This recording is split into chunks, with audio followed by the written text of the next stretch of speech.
Actually, during one of the playtests, the game actually gets stuck during the white screen. Yeah. Actually, that was my college roommate. Yes. He was visiting LA, and he was, he's a big gamer and wanted to know about Journey. And so I said, you should come actually be a playtester because he's a very sharp guy, and I thought he might have interesting ideas. And the game crashed on the white screen, and he just sat there for like 10 minutes, thinking the game had ended on purpose this way. And he had this very kind of emotional experience as a result. And it was, it really helped illuminate that the final area was not emotionally working well enough, because then we were like, oh no, crap, sorry, it crashed, let's like reboot, and then he played, and the end was kind of like, eh. Really, I like the white ending better. Yeah, he actually much preferred it, and so to me it was a disproportionately informative single-user playtest. And we did have to completely redo this level. Yeah, we went through a major update. Yeah, musically also 100% rewrite. I completely erased everything. So initially the gameplay in this area was much more forced, like you're kind of on a rail essentially flying through this area, and you didn't have a lot of freedom, but it totally defeated the point of this level, which was just ultimate freedom. So we ended up redoing it completely right at the end of the project to what you see now. And Matt, why don't you talk about that, because the first time I saw the way it looked, it just totally left me breathless.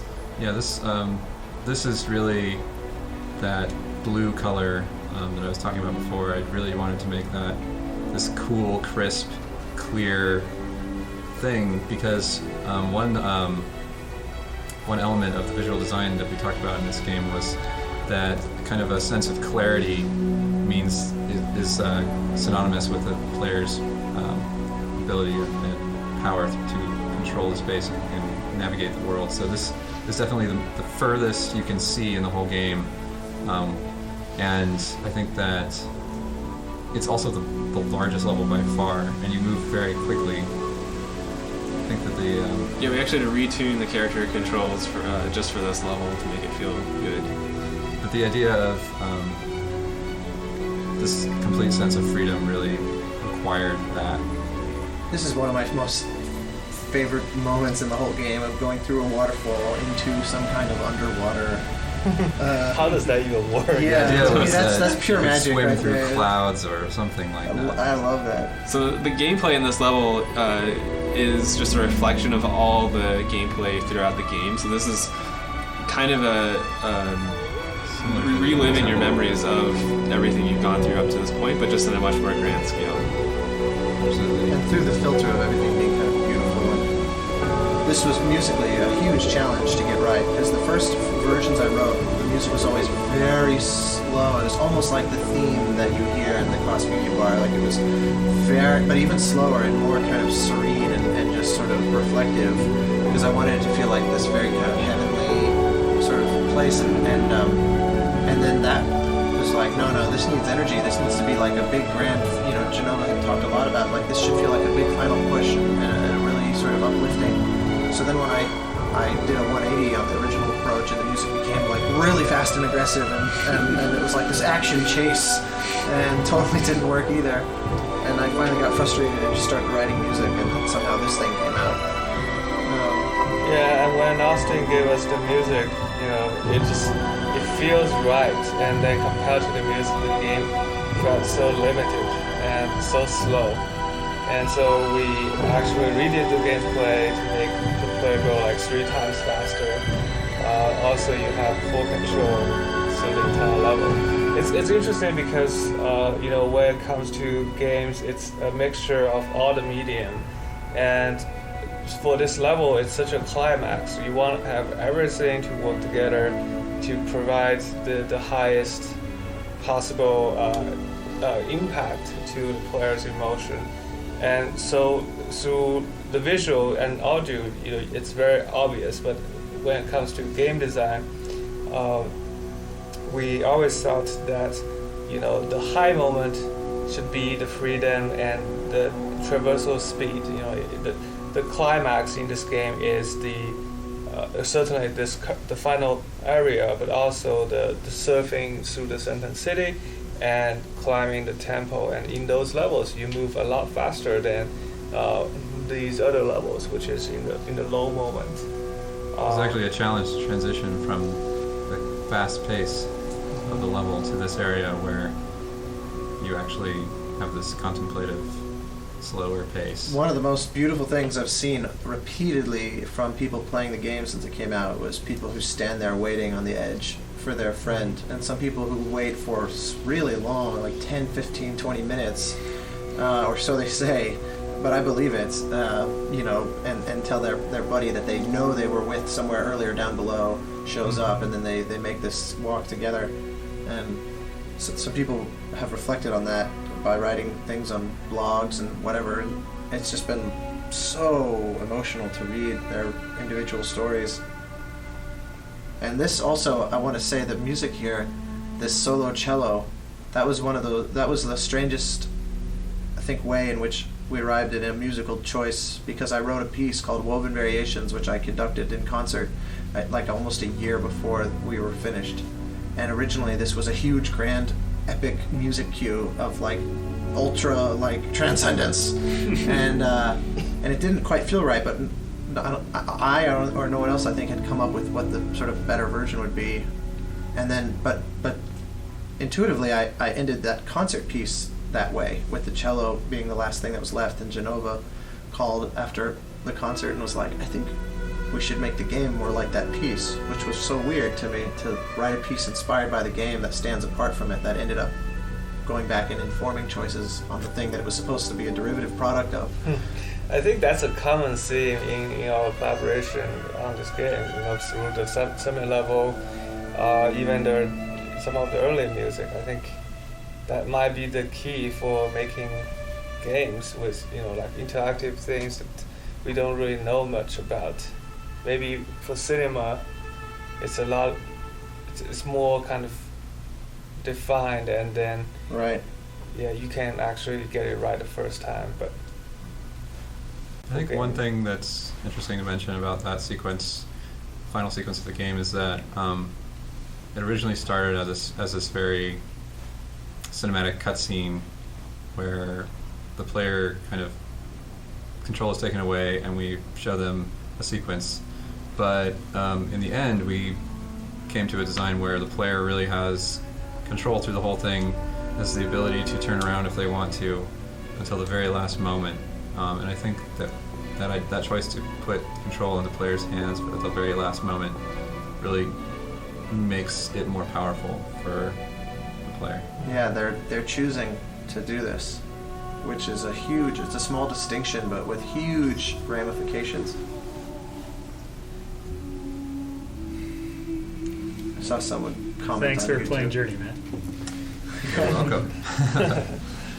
So I saw someone write on YouTube, this is the first game that ever thanked me. Which is funny, because when I very first saw that, I was unsure of the thank you. But I've come to fully embrace it. So this whole credit sequence was really fun to make, because we were able to kind of showcase all the levels that we made before in reverse, and kind of have this journey back to the beginning. But we were able to do some things with the lighting and make them different,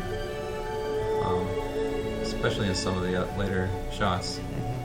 You can see there's different times of day in the same levels, which is fun.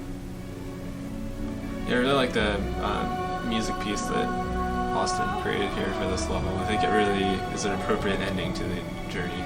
Well, it was interesting when we were all in a meeting at the development studio, and Austin works outside in his own studio. But we were all in a meeting, and Genova got a text message from Austin saying he just finished this song, or this piece, and he said it was going to be a song.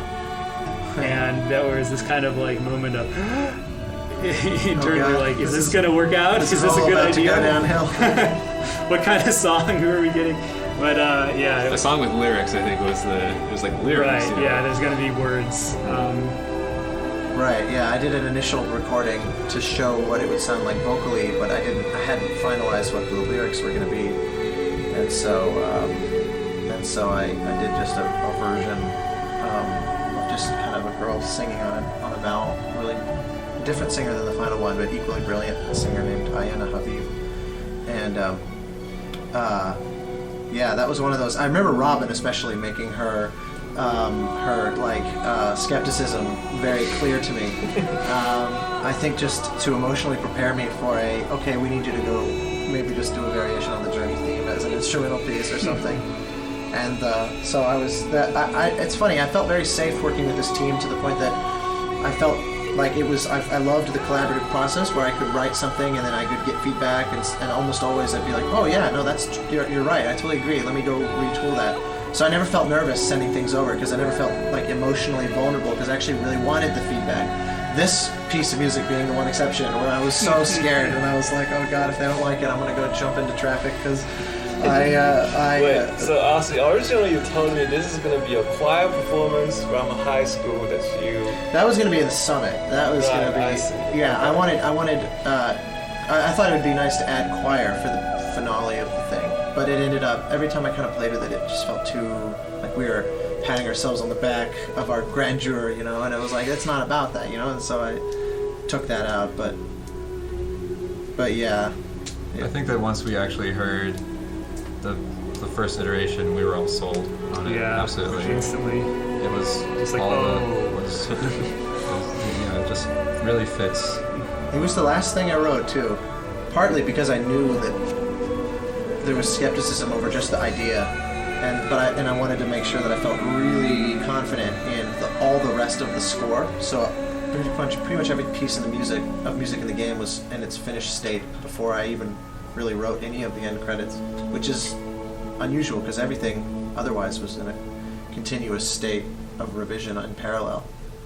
In the end of the hero's journey, the hero always returns to its origin, and so this is also part of the reason why the credits for Journey is actually slightly different from Flower and Flow.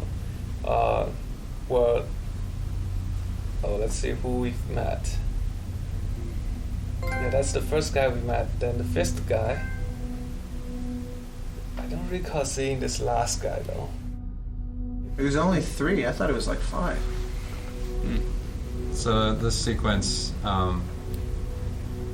is fun because it changes from the nighttime colors to the morning colors that you see at the beginning of the game, and yeah, you killed this thing, man. This to me is like one of the most beautiful images I feel like I've ever seen in a game. I really love this. It has the mountain in it now. The mountain is now visible. Yeah, I'm really glad this came together because it really ends the journey well. It ties it all together. It's very seamless. Now when you see that opening sequence, you'll know what the shooting star is, and it kind of makes a lot more sense. So I think that's Journey. Final thoughts, anyone? Good job, guys.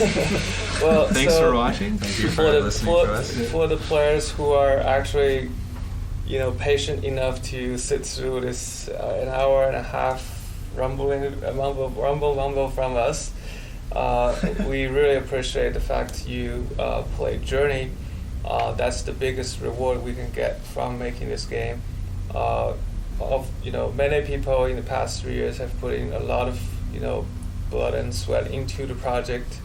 It is very personal to all of us, and the fact you played Journey and you bought the Blu-ray version and watched the commentary to support us, we really appreciate it. Thank you very much. Yeah, thank you.